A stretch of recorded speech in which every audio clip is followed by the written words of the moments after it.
Yeah, I mean, I was always obsessed with originality. And, our first real project Sean and I had was called Seaweed. And it was like, I think we took the name because we thought it was so original. It was like, who's called Seaweed in the death metal scene?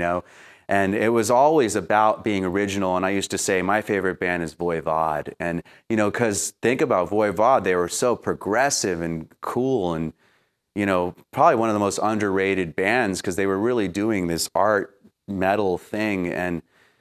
And so it was, yeah, it was always like, we're going to be original, we're going to be different, we're going to do something new. Because even then, because now it seems so saturated and there's so much generic stuff happening. But then too, it was just a mini version of it.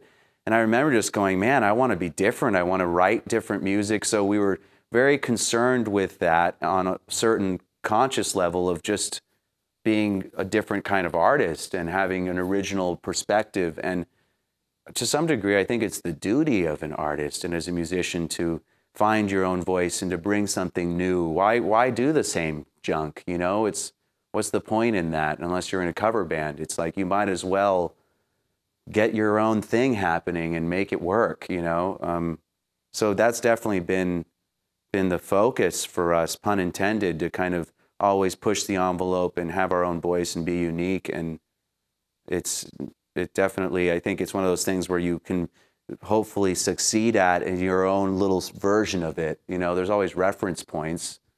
And sometimes I hear something, I'm like, God, we totally ripped off, but no one else hears it. It's always your modification of your influence, unless you're really good at doing sound alikes, which I learned doing TV music, but it's different when you're writing your own songs, I think.